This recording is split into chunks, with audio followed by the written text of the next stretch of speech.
Bueno, bienvenidos a todos. Gracias por estar aquí, quienes están aquí de manera presencial y a quienes están con nosotros desde sus hogares. Así es que los invito a todos a unirse. Vamos a ponernos en pie acá y allá en sus casas también si quieren. Vamos a orar y que Dios nos ayude como siempre a agradarlo y hacer su voluntad para que Él pueda hacer su obra maravillosa en nuestras vidas. Padre, en el nombre de Jesús, Señor, una vez más te damos gracias por el privilegio de estar delante de tu presencia, sentados a tu mesa, Señor Dios, comiendo del pan espiritual, Señor, que tú has servido con tanta gracia, Señor, y liberalidad delante de nosotros para el día de hoy. Gracias por Jesús. Gracias por la porción del Cordero que nos das a cada uno de nosotros para que seamos fortalecidos, Señor Dios. Gracias, Padre Santo, por nuestra salvación, por el camino en el que nos has puesto que se llama Jesús, por la meta que buscamos y perseguimos que se llama Jesús, y por esa naturaleza que está creciendo dentro de nosotros que se llama Jesús. Señor, sigue haciendo, perfeccionando tu obra hasta que seamos conformados a imagen de Cristo. Gracias, Señor, por tu palabra y tu espíritu que nos han traído hasta acá. Gracias por el poder maravilloso de tu sangre, Señor Dios Santo, que expía nuestra culpa. Señor, gracias por enseñarnos a orar, a estudiar tu palabra y por poner en nuestros corazones el deseo, Señor, de abrazarla, de guardarla, de ponerla por obra, de dejarnos transformar por ella. Señor, gracias. Ayúdanos pues, así como nos has traído hasta acá, para el resto del camino. Bendice pues la porción que tienes para nosotros hoy, Señor. Te damos gracias por ella y te damos toda la gloria, Padre, en el nombre de Jesús. Amén. Gracias, Jesús. Gracias, Señor. Gracias, Señor. Bendito sea tu nombre, Señor Jesús. Amén, amén. Podemos sentarnos. Bueno, la semana anterior y la anterior a esa estudiamos a Jesús a la diestra del Padre, pues muy a grandes rasgos, ¿verdad? Pero hoy quiero enfatizar algo o puntualizar algo que empezamos la semana pasada. Y esto es a Jesús como el Rey, el sacerdote y el profeta. Lo dejamos, o sea, vimos las citas que prueban que Jesús lo es. La semana anterior, profeta. Hoy vamos a ver, ya que Jesús es rey, sacerdote y profeta, vamos a ver cuál es la función de cada uno de esos lados. Vamos a ver qué significa eso para nosotros y cómo opera eso a favor nuestro y a través nuestro en estos días. Amén. Y esto nos va a ir introduciendo entonces la siguiente fase, que es Jesús dentro de nosotros. Amén. Tenemos a Jesús a la diestra del Padre y ya vimos todo lo que hace, ¿verdad?, a favor nuestro. Y pues tenemos que estudiar a Jesús adentro de nosotros y todo lo que ocurre dentro de nosotros, ya que tenemos a Jesús allí. Entonces, hoy concentrémonos en estos tres: Jesús el Rey, Jesús el sacerdote y Jesús el profeta. Y como siempre, yo tengo grandes planes para todas las lecciones y generalmente digo, bueno, vamos a dar todo esto en una sola lección y generalmente digamos solo la mitad de la lección. Dejamos el resto para la otra, pero qué bueno, porque nadie nos está corriendo.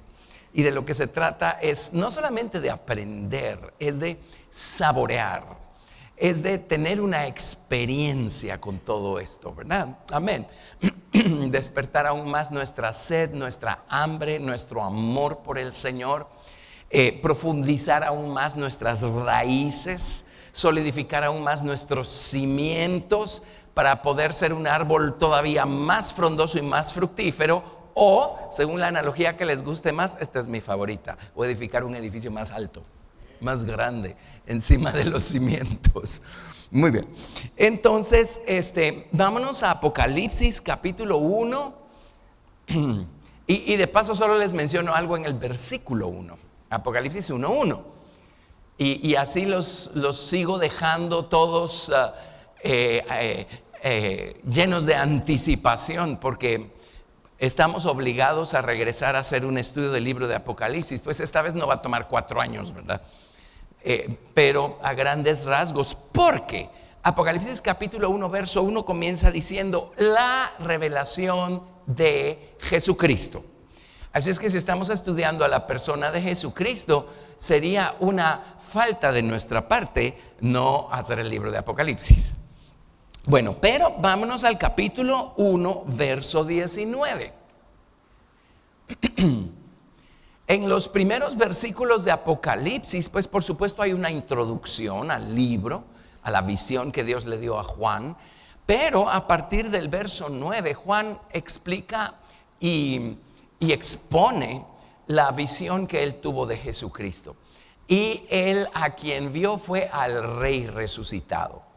Y si ustedes leen la descripción que se hace aquí de Jesucristo, Jesucristo resucitado, o sea, lo que Juan vio y describe aquí es diferente a lo que vio María Magdalena en la tumba, ¿verdad? Del día de la resurrección. Y ella vio a Jesús resucitado, pero a Juan Jesús se le aparece en toda su gloria como el Rey resucitado. Y miren, allí es donde Juan describe sus pies. Solo vean el tabernáculo. Digo, vi sus pies semejantes al bronce bruñido, refulgente como en un horno. Vi su pecho ceñido con un cinto de oro.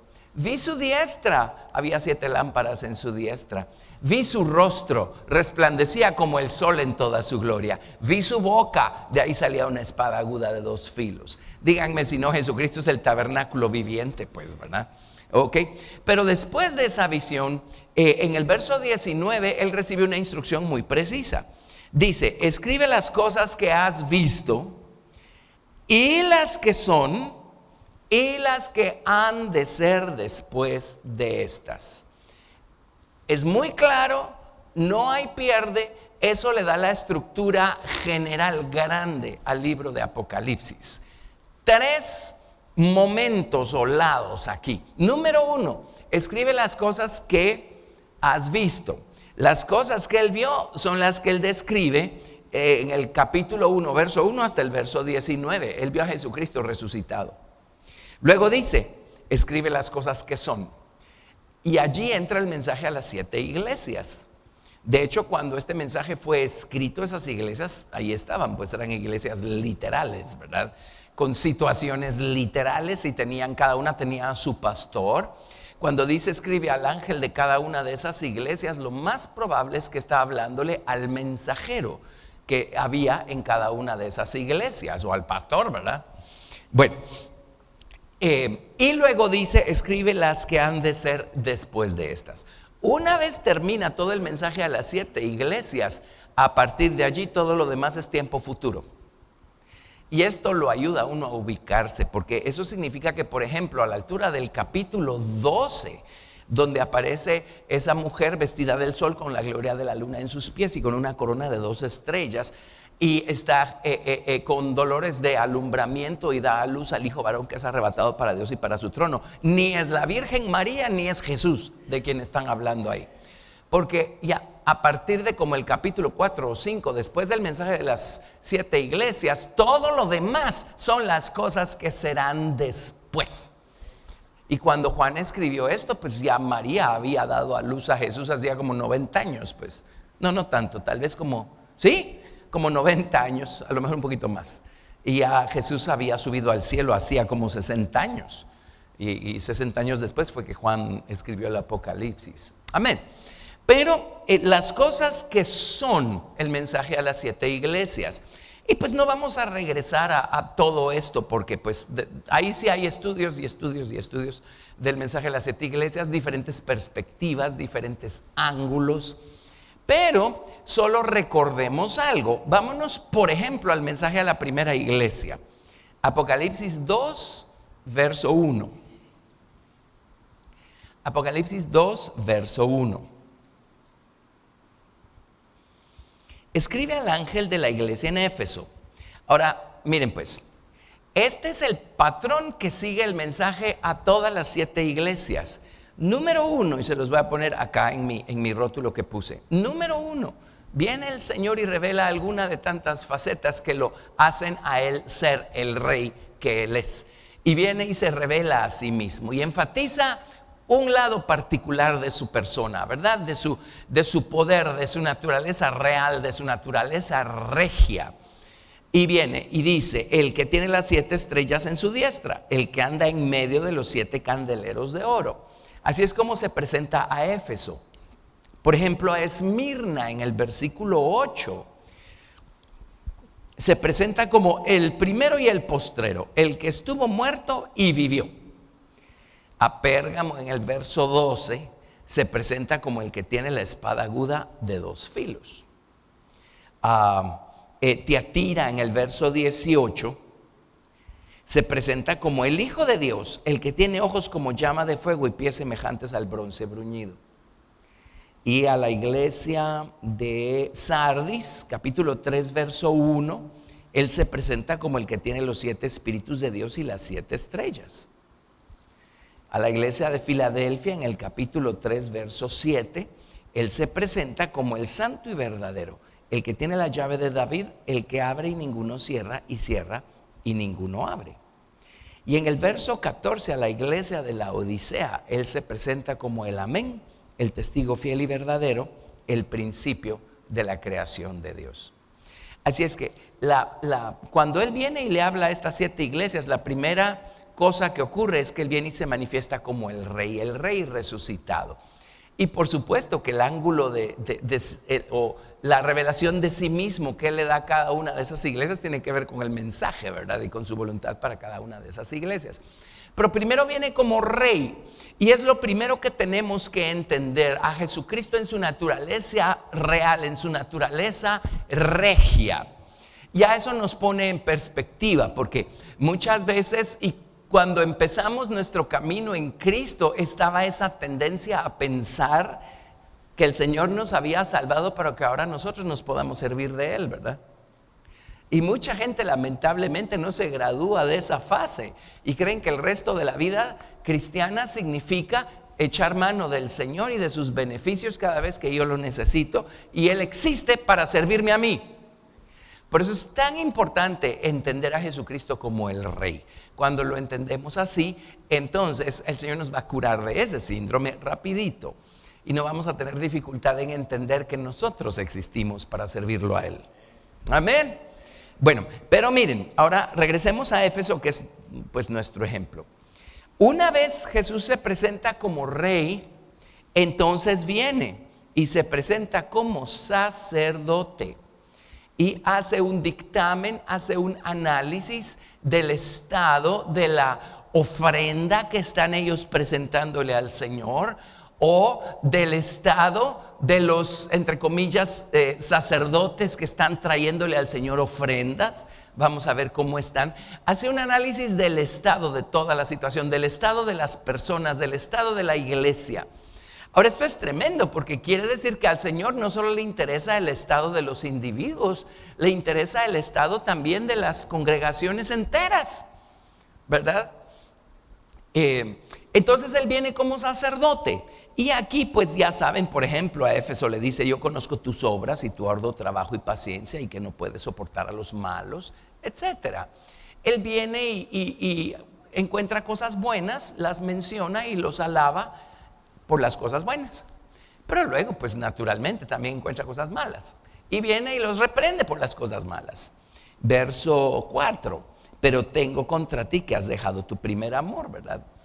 Así es que esa es la función básica del sacerdote. Por supuesto la vamos a ampliar, ¿verdad?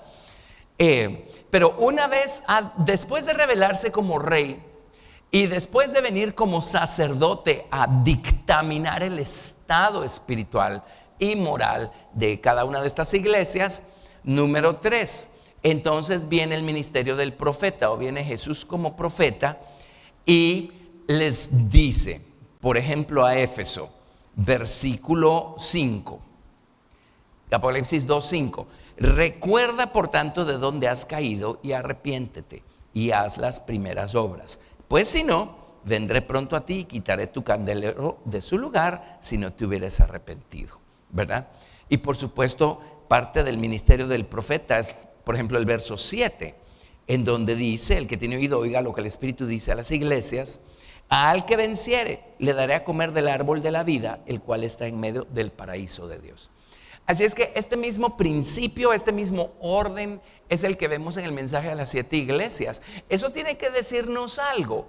Esto significa que el Señor viene de la misma manera a nosotros y opera de la misma manera con nosotros continuamente, todo el tiempo. Número 1, revelándose más y más a nosotros como el Rey que Él es, como el Señor, el gobernador, el soberano.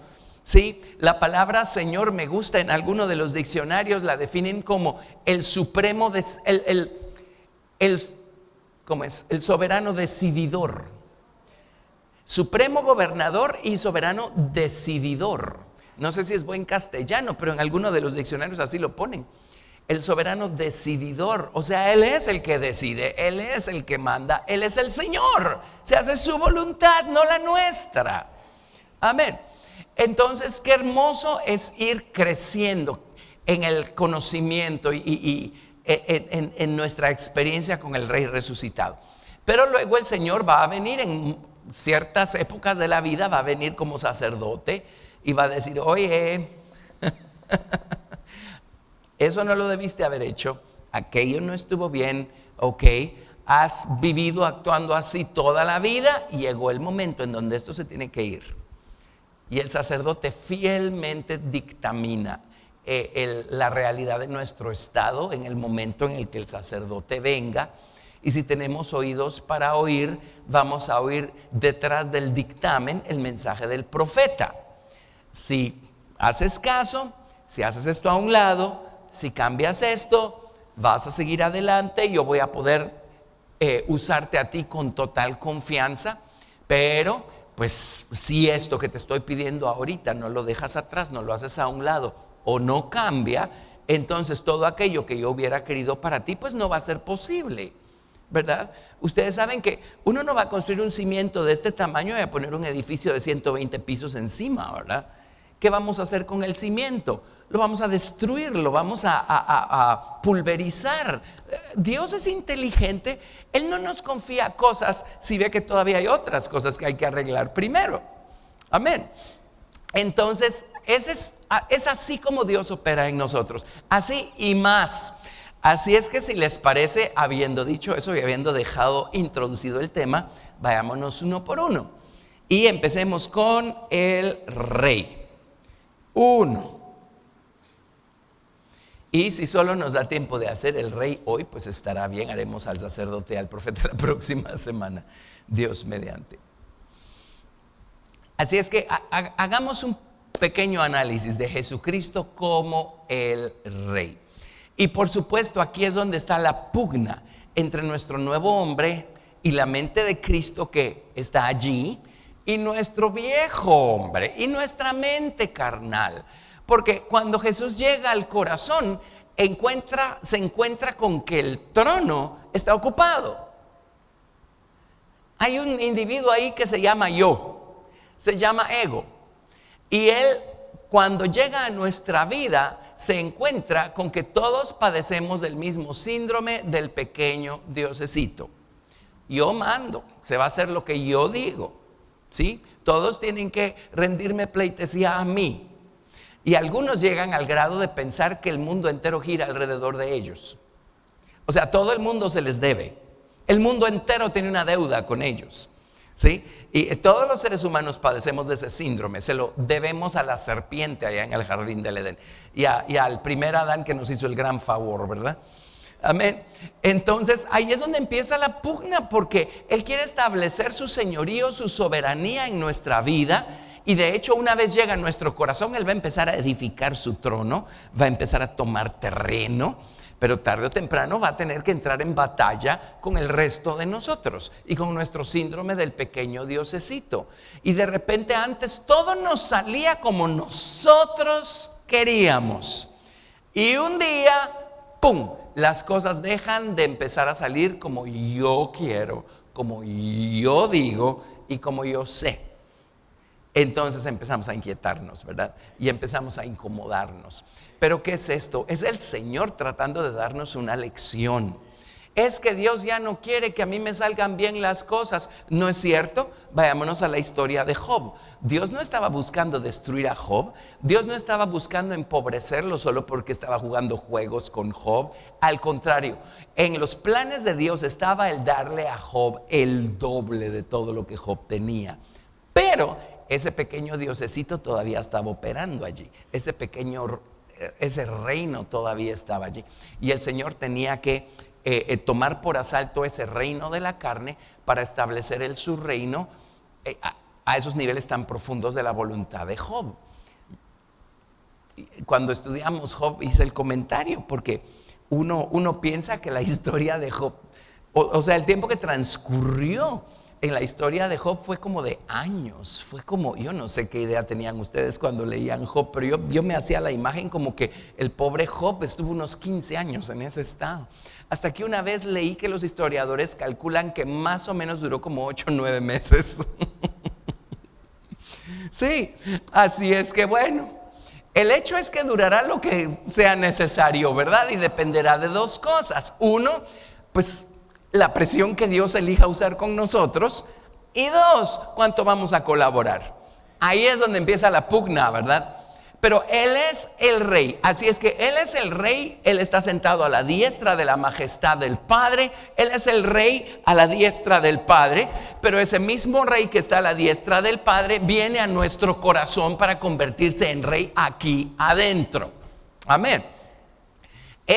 Por eso a veces el proceso de crecer en Cristo nos encuentra con estos conflictos y estas pugnas y frustraciones y enojos y tropiezos y cosas. ¿Por qué? Porque resulta que el Rey Jesucristo en nosotros se está encontrando con nosotros.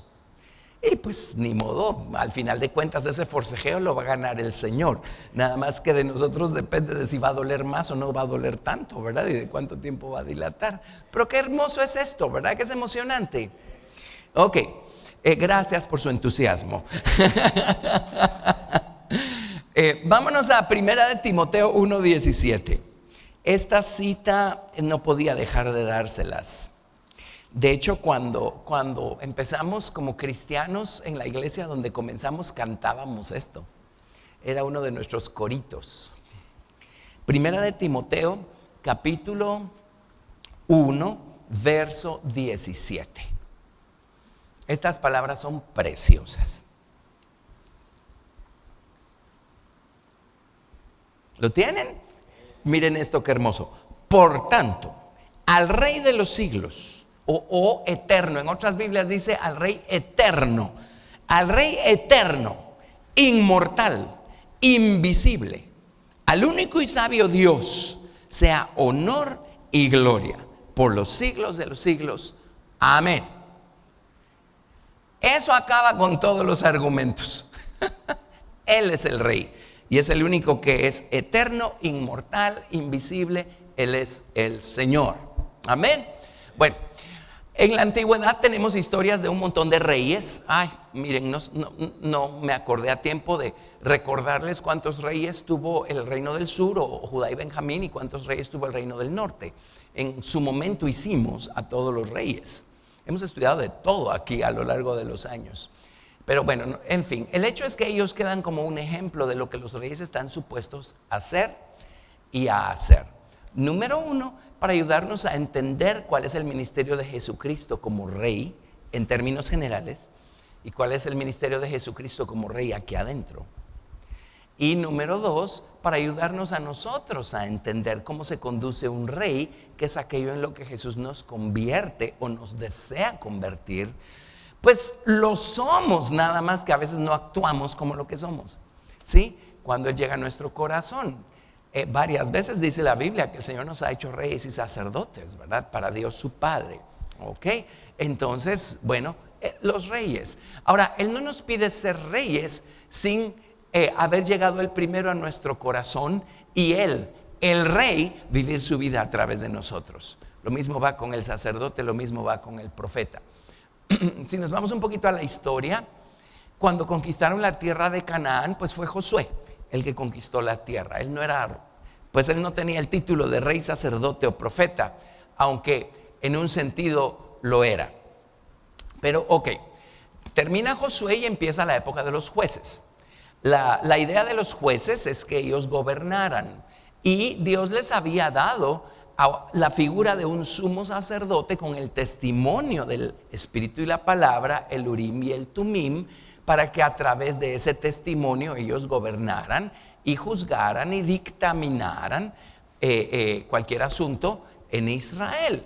Pero ya saben, pues cuando leen la historia de los jueces, cada vez que se muere el siguiente juez, dice, y cuando se murió el juez, todo el mundo hacía lo que bien le parecía. Si hubiera sido guatemalteco, el traductor probablemente hubiera puesto, se murió el juez y cada quien empezó a hacer lo que se le daba la gana. Entonces vinieron un día los israelitas y tuvieron la genial idea de ir a Dios y decirle, queremos rey. Ahora, su idea no era para que el rey viniera y pusiera orden. Su idea era que todas las naciones vecinas tenían rey, entonces ¿por qué ellos no? Realmente ese era el espíritu que había detrás. Y esto ofendió a Samuel. Pero Dios le dijo claramente a Samuel, oye, Samuel, no es a ti a quien están rechazando. Samuel era el juez en esos días. Y él era sacerdote y él era profeta también. Él era el juez en esos días. Pero dice, Samuel, no es a ti a quien están rechazando, es a mí. O sea, no querían ser gobernados de esa manera. Entonces, bueno, Dios les advirtió varias cosas y dio órdenes de a qué cosas debía ajustarse el rey que fuera rey en Israel. Y también le dijo a los israelitas, cuando se levante un rey que se enseñoree sobre ustedes, ahora no vengan a chillar. Hubiera sido divertido que un guatemalteco tradujera la Biblia. Bueno, es lo que hacemos aquí más o menos. Ok, entonces ahora llega la época de los jueces, de los reyes, perdón, y si lo analizan, a los reyes les tocaba defender la tierra, ¿sí? Si había una incursión enemiga, ellos tenían que defender la tierra y reconquistar lo que los enemigos les hayan ganado. Y además tenían que conquistar terreno. Ellos conquistaban terreno, lo sojuzgaban, lo defendían y lo volvían a conquistar si por alguna razón lo perdían.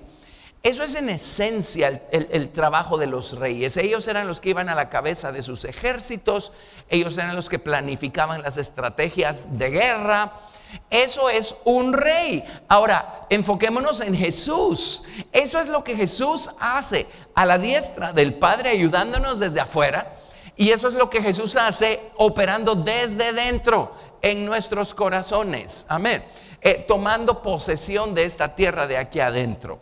Y si un día nos damos vacaciones espirituales y la carne retoma terreno que ya el Señor había tomado antes, entonces pues va a venir el sacerdote a decirnos, oye, y el profeta a darnos un mensaje, y vamos a levantarnos, vamos a ponernos las pilas, como decimos, y vamos a dejar que el rey vuelva a tomar posesión de ese terreno. No podemos darnos el lujo de ceder, pero ni un milímetro de terreno moral que hayamos dejado que Jesús conquiste en nosotros. Y hay épocas en las que hacemos berrinche porque algo no salió como nosotros queríamos. Esas son las épocas clásicas en las que viene la tentación para retomar cosas que ya habíamos destruido. ¿Sí? A ver, hay un versículo. Si las cosas que destruí, las mismas vuelvo a edificar, transgresor me hago. Lo dijo Pablo. Amén. Ven cómo el rey tiene que estar funcionando todo el tiempo aquí adentro. Pero entonces, vámonos, para ilustrar todo esto, les voy a dar varias citas. Segunda de Samuel, capítulo 5. Segunda de Samuel, capítulo 5. Así es que estas lecciones son muy importantes. A lo mejor muchos de nosotros las manejamos, y yo estoy seguro que sí, pues hemos enseñado por años estas cosas. Pero estoy seguro que muchas personas van a ser bendecidas al oír esto, porque sí da la impresión que muchos cristianos creen que Jesús ascendió al cielo y se quedó sentado en una silla reclinable y no está haciendo nada. Y es como que, ok, me salvó, pero de aquí en adelante yo estoy solito y a ver de qué se trata y a ver cómo le entramos. De ninguna manera. Él está operando desde allá y está operando desde adentro. Segunda de Samuel, capítulo 5. Vamos a leer del 1 al 12. Fue en tiempos de Josué que conquistaron la tierra, pero la conquista fue, ¿se acuerdan que fue parcial, verdad? No fue total como Dios les había dicho. David fue el que hizo esta última conquista y fue el que finalmente conquistó los montes de Jerusalén y la ciudad de Jerusalén. Entonces vayámonos a David, pues. Segunda de Samuel 5:1. Vinieron todas las tribus de Israel a David en Hebrón y hablaron diciendo: henos aquí, hueso tuyo y carne tuya somos. Y aún antes de ahora, cuando Saúl reinaba sobre nosotros, eras tú quien sacabas a Israel a la guerra y lo volvías a traer. Además, Jehová te ha dicho: tú apacentarás a mi pueblo Israel y tú serás príncipe sobre Israel. Vinieron pues todos los ancianos de Israel al rey en Hebrón, y el rey David hizo pacto con ellos en Hebrón delante de Jehová, y ungieron a David por rey sobre Israel. Era David de 30 años cuando comenzó a reinar, y reinó 40 años. En Hebrón reinó sobre Judá 7 años y 6 meses, y en Jerusalén reinó 33 años sobre todo Israel y Judá. Entonces marchó el rey David con sus hombres a Jerusalén contra los jebuseos que moraban en aquella tierra, los cuales hablaron a David diciendo: tú no entrarás acá, pues aún los ciegos y los cojos te echarán. Queriendo decir, David no puede entrar acá. Pero David tomó la fortaleza de Sión, la cual es la ciudad de David, y dijo David aquel día: todo el que hiera a los jebuseos suba por el canal, y hiera a los cojos y ciegos, aborrecidos del alma de David. Por esto se dijo: ciego ni cojo no entrará en la casa. Y David moró en la fortaleza y le puso por nombre la ciudad de David, y edificó alrededor desde Milo hasta adentro. Y David iba adelantando y engrandeciéndose, y Jehová, Dios de los ejércitos, estaba con él. También Hiram, rey de Tiro, envió embajadores a David, y madera de cedro, y carpinteros y canteros para los muros, los cuales edificaron la casa de David. Y entendió David que Jehová le había confirmado por rey sobre Israel, y que había engrandecido su reino por amor a su pueblo Israel. Bueno, esto es un cuadro de lo que el Señor está buscando hacer aquí adentro. En tiempos de Josué, la conquista de la tierra fue parcial, o sea, todavía estaba llena de filisteos. Y si somos honestos, todavía nosotros estamos llenos de filisteos. A veces los tenemos o juzgados, pero a veces se nos salen, ¿verdad? Pero la conquista final, digamos, en estos términos, eran los montes de Jerusalén, porque es allí donde iba a estar el trono. Es allí donde se iba a edificar la casa de Dios, y ahí iba a estar el trono del rey. Entonces a David, al rey, le compitió hacer esta conquista. Es lo que Jesús está buscando hacer aquí adentro: dar ese golpe mortal al reino de la carne y sentársele en el trono. No solo en el nuevo corazón, ahí ya está él sentado en el trono. Nadie más se sienta en ese trono, pero él quiere sentarse en el trono del viejo corazón. Amén. Entonces, bueno, vinieron y batallaron en contra de los jebuseos. Si se acuerdan, los jebuseos hacen varias cosas. La palabra significa patear, pisotear. Eso significa dos cosas. Por un lado, uno lo puede conectar con esos arrebatos de ira que uno tiene cuando algo le disgusta. Pero la razón por la que algo nos disgusta es porque estamos aborreciendo la soberanía de Dios sobre ese asunto. Entonces estamos resistiéndonos, estamos peleándonos. Los jebuseos aborrecían la soberanía de Dios. Ese es el último enemigo que hay que conquistar para que el Señor se quede con el trono, se quede con todo. Esa cosa que aborrece la soberanía de Dios. Amén. Pero luego pues metieron a los pobres y a los pobres ciegos aquí en el cuadro. Entonces David de paso dijo: acaben con ellos también. Y miren, por un lado, ¿se acuerdan que pues cojos y ciegos, perdón, a los cojos y a los ciegos? En otras palabras, otra cosa que se tiene que ir es nuestra cojera y nuestra ceguera. Hay un lado positivo y un lado negativo a esto, ¿verdad? Por un lado, el Señor, ¿se acuerdan que a los cojos y a los ciegos los forzó a entrar a la cena de bodas? Así es que en un lado de la balanza pues es una virtud, ¿verdad? Sí, reconocer lo que lo torpes que somos para caminar sin la ayuda de Jesús y reconocer lo cuánto nos cuesta ver las cosas y entenderlas sin ayuda de Jesús. Eso es la virtud. Pero también aquí en este contexto obviamente no era una virtud, porque era algo de lo que había que salir, ¿verdad? Así es que por el otro lado también hay otro ángulo, y es la torpeza que tenemos para caminar cuando esta es consciente y voluntaria, y es porque todavía somos rebeldes y resistentes. Esa se tiene que ir. Y los ciegos, pues una cosa es no poder ver porque somos ciegos y no tenemos otra alternativa, pero otra cosa es no querer ver, aunque tengamos ojos. Amén. Por ejemplo, la nación de Israel no quiso ver y tenía ojos y tenía toda la enseñanza de la antigüedad, y cuando apareció Jesús no quisieron ver, ¿verdad? Eso se tiene que ir, ese otro lado de nuestra carne que no quiere ver porque pues a lo mejor no le conviene, ¿verdad? Una vez nos contaron la historia y fue una historia real. Voy a tener que adornarla un poco porque pues sí fue una historia real, ¿verdad? Y tengo que ser muy prudente con estas cosas. Pero en algún lado hubo un grupo de una familia y el pastor estaba enseñando como se debe y estaba listo para introducirlos pues a un nuevo escalón, ¿verdad? En el caminar con Cristo de toda la gente. Y toda la congregación estaba tan emocionada cuando el pastor con la enseñanza les abrió esta puerta y dijeron: wow, entremos, hay algo más. Hubo una familia que agarró sus cosas, dio la media vuelta y se fue. Y un día me imagino que fue el pastor el que fue a platicar con ellos a ver qué pasó. ¿Saben qué respuesta le dieron? Le dijeron: no queremos saber más, nos compromete demasiado.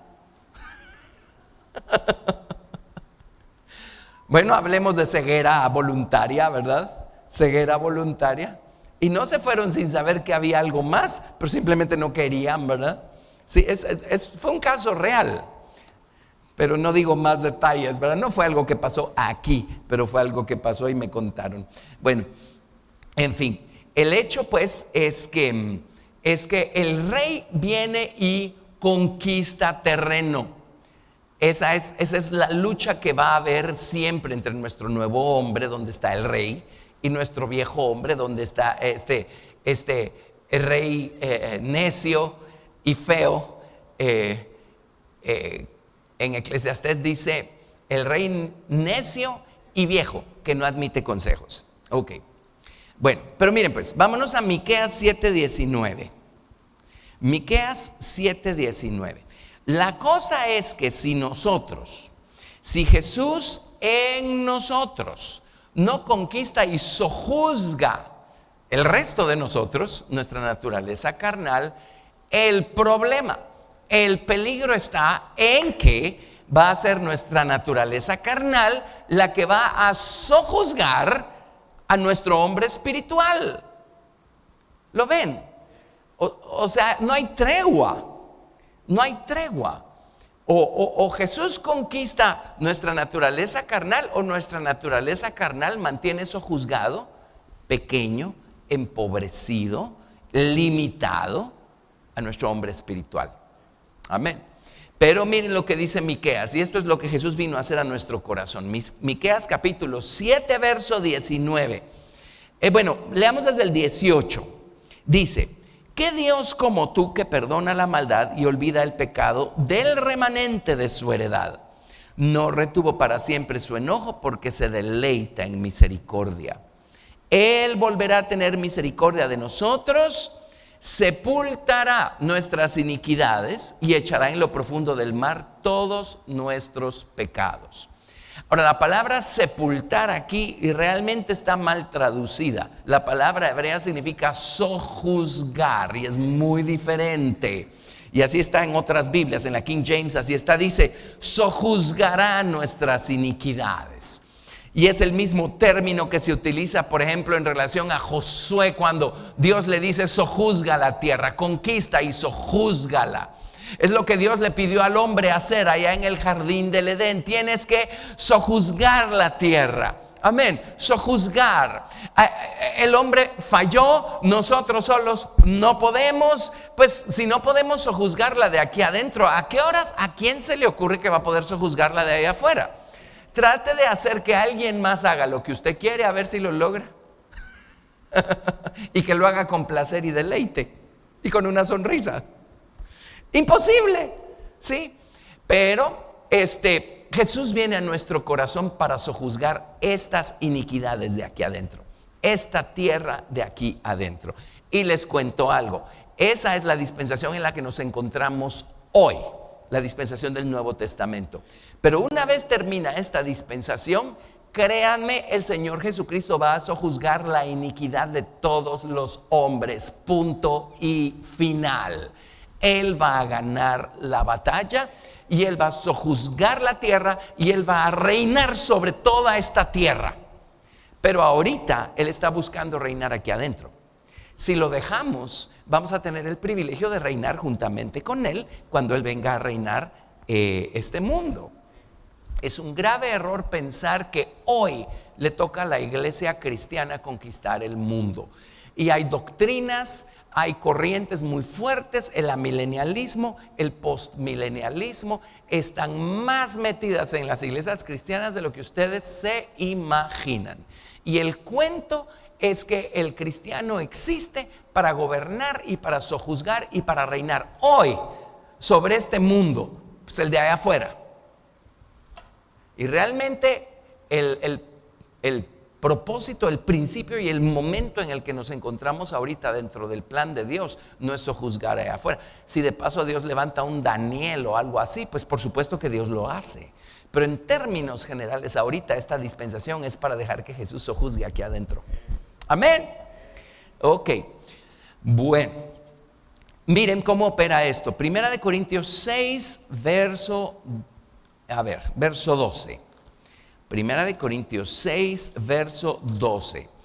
Entonces tenemos a Jesús el Rey a la diestra de la gloria de la majestad, ayudándonos desde ahí arriba, abogando por nosotros, intercediendo por nosotros.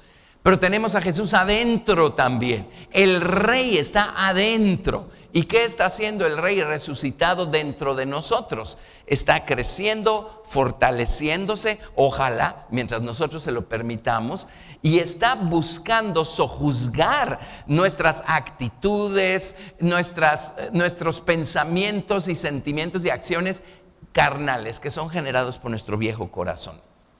Primera de Corintios 6, verso 12. Miren lo que dice Pablo acá. Dice: todas las cosas me son lícitas, mas no todas convienen. Todas las cosas me son lícitas, mas yo no me dejaré dominar de ninguna. Ahorita no hay una ley mosaica que nos condene a muerte porque hicimos algo o dejamos de hacer algo. Tenemos a Jesús, su gracia y su misericordia, y tenemos su Espíritu Santo llevándonos a convicción y arrepentimiento y corrigiéndonos y ayudándonos, ¿verdad? Acuérdense que Jesús es sacerdote también, ¿verdad? Amén. Pero esto no significa que vamos a dejarnos dominar por todas esas cosas. Y muchas veces nos toca, pues esa es parte de nuestro trabajo, es estar siempre aconsejando a la gente, ayudándolos en su jornada personal, ¿verdad? Y a veces vienen con la incógnita: mire qué hago con esto, ¿verdad? Mi carne se inclina a esto o a aquello. En unos es una cosa, en otros es otra cosa, y se sienten tan condenados porque su carne todavía es débil para ciertas cosas. Y ustedes saben que lo que tienta a unas personas no tienta a otras. A esas otras los tienta otra cosa que no los tienta a estos. O sea, todos estamos lidiando con algo, ¿verdad? Entonces, la respuesta que van a obtener es la siguiente. Les digo, no hay ser humano cuya carne no se incline a quién sabe qué. Ahora, una cosa es que esté la inclinación y otra cosa es que esta nos sojuzgue, nos domine. Eso es muy diferente. No lo permitamos. no lo permitamos. Y a veces hay situaciones más delicadas que otras, que nos pueden atrapar, que nos pueden esclavizar con más facilidad y con más tenacidad. Entonces, el argumento, la dirección que les damos es, ok, hasta allí. Esa puerta no la abres, esa línea no la cruzas. Porque una vez la cruzas, vas a perder el control y esa cosa va a terminar controlándote a ti. Así es que no la cruces, no te atrevas, no la cruces. Amén. Y hay gente que lamentablemente cruza esas fronteras, esos límites morales y terminan completamente esclavizados, ¿verdad? A un vicio o a lo que sea. Amén. Ahora, igual, también hay remedio para nosotros si hemos llegado a ese estado. Lo que pasa es que la batalla de regreso va a ser un poquito más fuerte, ¿verdad? Va a ser más furiosa. Vamos a tener que poner más de nuestra parte, porque tampoco se trata, vaya Señor, hazlo tú todo, yo no voy a hacer nada. No, pues tampoco funciona así. Necesitamos usar nuestra voluntad, hacer las elecciones que debemos. Y hay gente que salir de esa condición les va a costar más que a otros. Amén. Pero todavía se puede. Mientras hay tiempo todavía se puede. No estamos solos peleando nuestra batalla.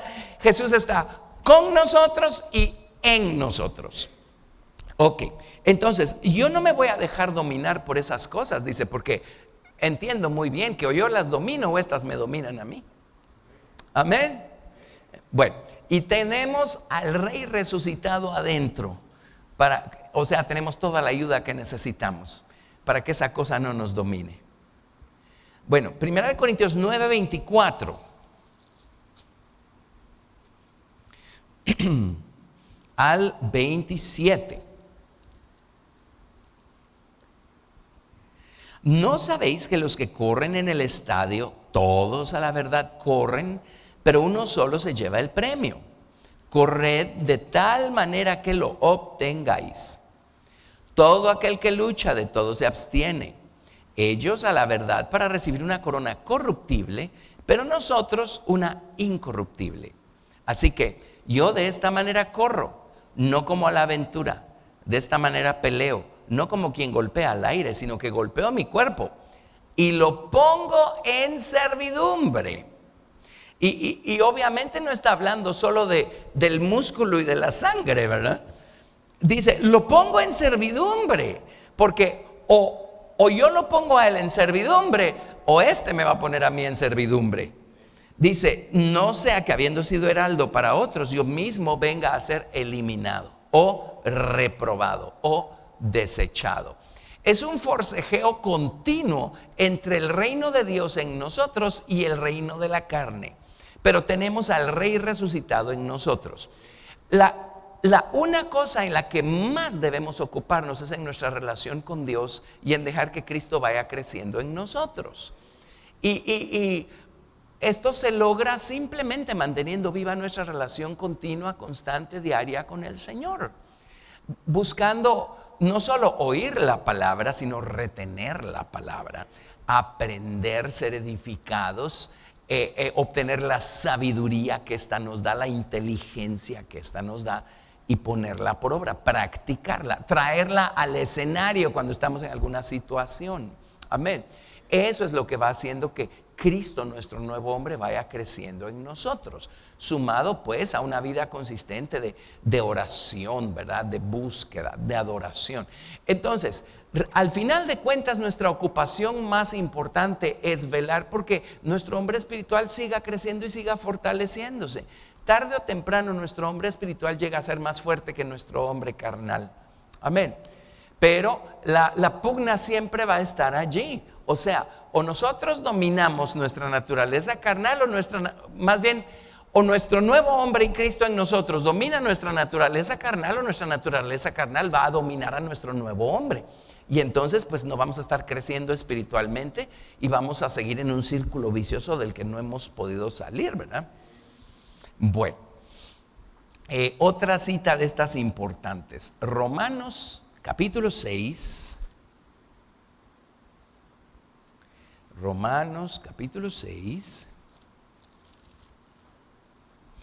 verso 12.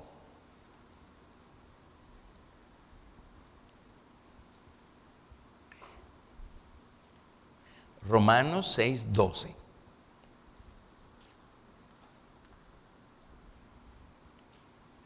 No reine pues el pecado en vuestro cuerpo mortal, de modo que lo obedezcáis en sus concupiscencias.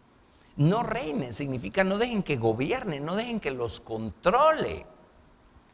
No debemos sentirnos condenados porque seguimos siendo seres humanos débiles y falibles, ¿sí? Ya el Señor Jesucristo nos perdonó la deuda, nos reconcilió con el Padre. Esa condenación no viene del Señor Jesús, sino viene del diablo. Amén. Y es un error y es un engaño. No tenemos por qué vivir en derrota solo porque no somos perfectos. De hecho, nunca vamos a dejar de ser imperfectos. Y es así como Dios quiere que venzamos. Amén. Pero, por el otro lado, no debemos dejarnos, pues, gobernar, controlar. No debemos dejar que reinen esas inclinaciones carnales en nuestra vida. Si toman un poco de terreno allí, digamos, un momento, y levantemos al Jesús que está en nosotros, aquí adentro, levantémonos nosotros y retomamos ese terreno, ¿verdad? Tener esa batalla no es motivo de derrota y de que vivamos deprimidos. No, entreviste a cualquier cristiano.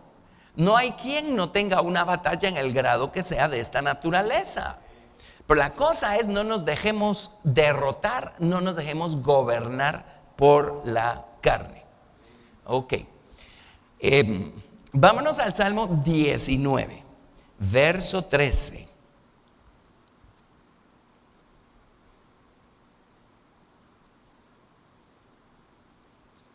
Salmo 19.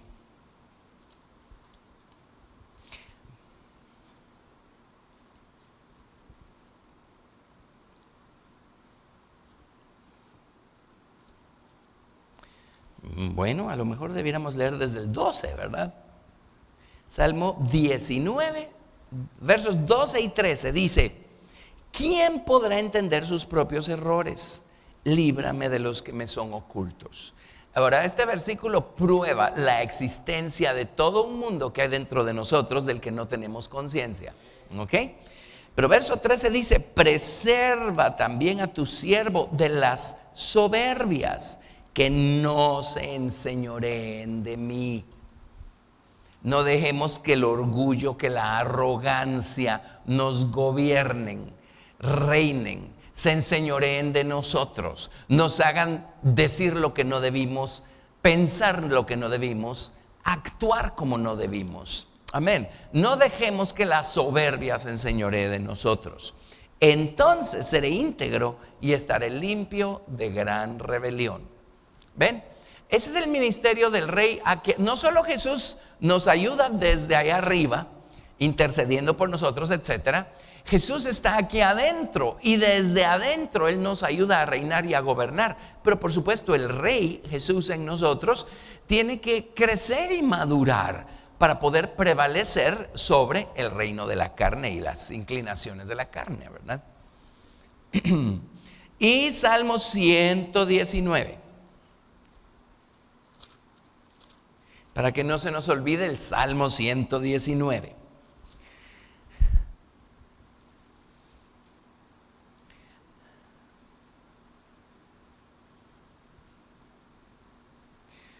Yo creo que podemos leer desde el 129.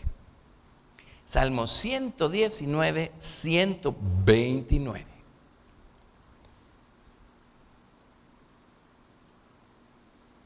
Maravillosos son tus testimonios, por tanto los ha guardado mi alma. La exposición de tus palabras alumbra, hace entender a los simples.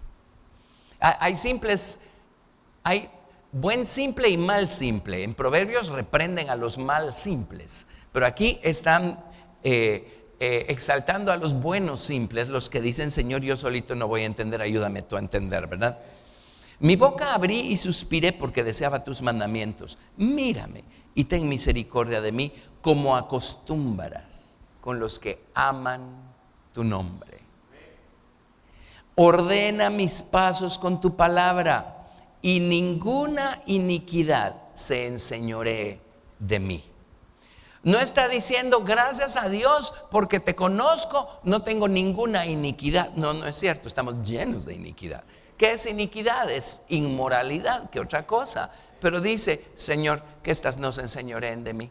Y viene y se apoya en su palabra y dice, gracias que tengo tu palabra. Mientras esté yo aferrado a tu palabra, mientras yo permanezca en ti, porque permanezco en tu palabra y tu palabra permanece en mí, entonces sé que ninguna iniquidad se va a enseñorear de mí. Amén. Que nos den una bofetada de vez en cuando no significa que ya perdimos la guerra. Tenemos a Jesús el vencedor victorioso con nosotros y en nosotros. Así es que sóbese un poquito, clame la sangre, levántese y siga caminando. Siga caminando. Amén. Pero entendamos pues que adentro, o sea, tenemos a un rey a la diestra del Padre intercediendo a favor nuestro, pero tenemos un rey aquí adentro pues. Dejémoslo ser lo que Él es, el rey, y confiemos en Jesús. Amén. Y dejemos que Él vaya creciendo y fortaleciéndose dentro de nosotros. Ese es el secreto más grande, pues la necesidad tan grande de dejar que Cristo crezca en nosotros. Así es que otra vez nuestra principal ocupación no deben ser las iniquidades y las debilidades. No, enfoquémonos en Jesús. Dice, puestos los ojos en Jesús. Si quieren, eso está en Hebreos. Vámonos a Hebreos porque se vale la pena, entra perfecto aquí. Hebreos 12, verso 1 y 2. Hebreos capítulo 12, versos 1 y 2. Por tanto, nosotros también, teniendo en derredor nuestro tan grande nube de testigos, despojémonos de todo peso y del pecado que nos asedia, y corramos con paciencia la carrera que tenemos por delante, puestos los ojos en todo momento en el peso y en el pecado que nos asedia. ¿Lo ven? Y allí es donde nos equivocamos. Un problema, una debilidad, una tentación en la que caímos y toda nuestra atención se va para eso. No, aquí dice que yo no quite mis ojos de Jesús. Aquí dice que siga viendo a Jesús y siga corriendo. Amén. Que lo siga viendo a Él y que siga corriendo. Puestos los ojos en Jesús, el autor y consumador de la fe, el cual por el gozo puesto delante de Él sufrió la cruz, menospreciando el oprobio, y se sentó a la diestra del trono de Dios. Amén. Y bueno, vale, ya que estamos en Hebreos 12, hagamos el verso 12 y 13. Por lo cual, levantad las manos caídas y las rodillas paralizadas, y haced sendas derechas para vuestros pies, para que lo cojo no se salga del camino, sino que sea sanado. Usted siga poniendo los ojos en Jesús. Eso lo va a ayudar a seguir creciendo en Cristo, a que Cristo siga creciendo en usted, y tarde o temprano Cristo en usted, el rey, va a sojuzgar a ese rey viejo y necio que no admite consejos, que está sentado en el trono del viejo corazón. Y el tiro es sentarse en el trono del viejo corazón. Amén. Él ya está sentado en el trono del nuevo corazón. ¿Quién más va a estar allí? Nunca olviden que la esposa del Cordero no es el nuevo corazón o el nuevo hombre. El nuevo hombre es Cristo en nosotros, el esposo. ¿Quién o qué es la esposa? Es el viejo hombre convertido. Amén. Buenísimo, ¿verdad? Y al convertidor lo tenemos adentro, así es que no hay nada que temer. Y lo tenemos a la diestra del Padre, ayudándonos a nosotros. ¿Sí? Bueno, amén. Lleguemos hasta allí por hoy. Demos gracias al Señor. Y la otra semana vamos a ver al sacerdote y al profeta. A lo mejor solo al sacerdote, quién sabe, pero está bueno. Gracias, Jesús. Espero que hayamos aprendido algo y que esto nos esté bendiciendo. Estos temas me apasionan. Es la palabra de Dios y nos ayudan a entender qué somos, quiénes somos en Cristo, a quién tenemos teniendo a Cristo dentro, ¿verdad? Amén. Por eso es un pecado tan grande convertir estas cosas en una religión formalista, muerta, sin vida. ¿Qué pecado? Convertir a Dios y sus caminos en una religión. ¿Sí? Pero bueno, pongámonos en pie y vamos a bendecir al Señor. Vamos a darle toda la gloria. Amén. Padre, en el nombre de Jesús te damos gracias por Jesús. Gracias, Señor, por habernos dado lo más precioso, lo más preciado. Gracias por este hombre perfecto, este hombre perfeccionado, hecho omnipotente, omnisciente y omnipresente. Este Rey eterno, inmortal, invisible, que no solamente está a la diestra de tu majestad, Señor, intercediendo a favor nuestro, está dentro de nosotros, creciendo en nosotros y conquistando, tomando posesión de todo el terreno, de todo el territorio que están pisando la planta de sus pies, en nuestro corazón, en nuestra voluntad, en nuestra mente.